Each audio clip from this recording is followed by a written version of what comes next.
Good morning and welcome to Coffee Talk. Have you ever been in a relationship or friendship where you have to make excuses for the person that you're with? It's so interesting to me. Last night I went to see Cheap Trick, and I ran into a friend who was telling me about this guy she was dating and immediately launched into almost like a campaign for him. She started rambling off all his accolades and why she should be with him. And it sounded to me like she was publicly trying to justify why they were together, which was nothing that I asked for and nothing that I needed. I think two things were happening. One, she needed to say it out loud. She needed to hear what she was doing.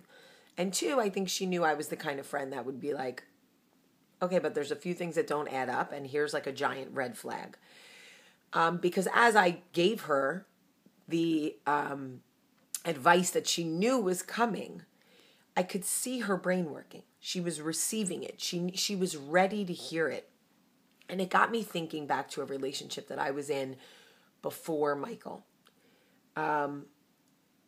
I would probably classify it as a toxic relationship. You like to look back on relationships, friendships, or romantic relationships when they're over, the same way you kind of do it at labor and delivery. It wasn't all bad, except while you're in the middle of that shit, it's awful. It is awful. The further we get away from something, the less scary it seems. But the truth is, I was in a toxic relationship. I was in a relationship where I was constantly trying to get us back to the beginning of our relationship. At some point, I was no longer happy, and neither was he. And it wasn't love keeping us together. Definitely not. It was fear. I stayed out of fear. Fear of the fallout of breaking up. Fear of, I guess, partially being alone. I think there was part of me that believed the things that he said about who would ever love me. And part of looking like a failure, because I had put a lot into that relationship. The more work you put in, the higher the stakes are raised. So in friendship, in romantic relationships, you keep chasing your tail, trying to be what the other person wants you to be. And then as soon as you almost become who they want you to be, they change it up again. Because it's all like a manipulation thing. They know what they're doing. And we, the ones in the toxic relationship, we believe that if we could just be the person they need, we're the fixers. We're the only ones who understand them. So we keep chasing our tail, trying to be what they want us to be. And it all stems out of fear. The whole thing. There was no love there. Nothing genuine, at least. Maybe the idea of being the one that could save him. I loved the idea of being the right one. I thought it was romantic. But you spend so much time trying to make it work. Nobody's needs are being met. Mine certainly were not being met. Some of his might have been met because I was working so hard. But in relationships, you have to work smart, not hard. And when you are in a friendship or a relationship where you are exhausted from the work you're putting in, it is not right. It should not be that hard. I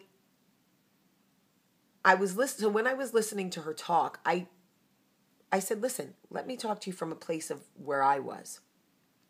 And I took her through my past relationship, all the red flags that I chose to ignore, both on my end and his. And she was like, holy shit. And I said,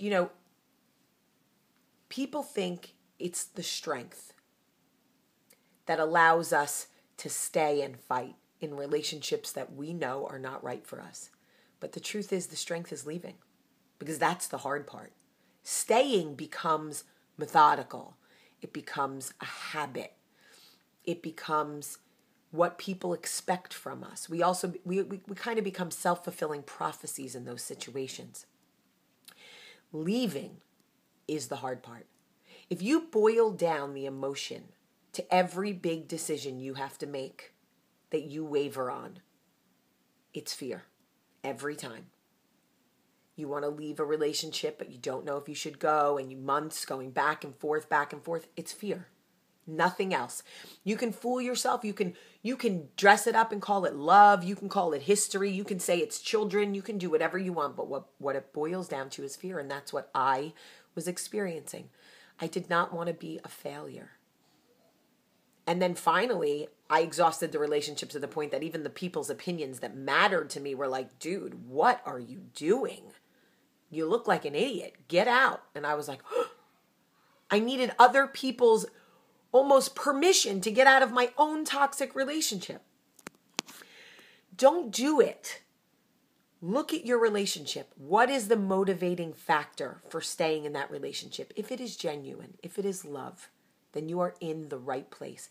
If it is fear, if you are constantly trying to, like that first heroin hit, not that I don't do heroin, but what they say, like when you try heroin, they're constantly chasing that one feeling. If you are constantly chasing that initial high in your relationship, desperate to get it back, you are in a toxic relationship. If your needs are not being met, if you're constantly trying to please the other person, you are in a toxic relationship. Get out. I promise you, like I said yesterday, the light will come. As scary as it is now, the light will come, and you will look back the way I did, the way I do, and go, oh my gosh, I wasted so much time. Analyze your relationships. Take a good look at the motivating factor for what is keeping them going. Look at your train engine. What fuels your engine, love or fear? Have a great Monday. No toxic relationships for people on this planet. I love you.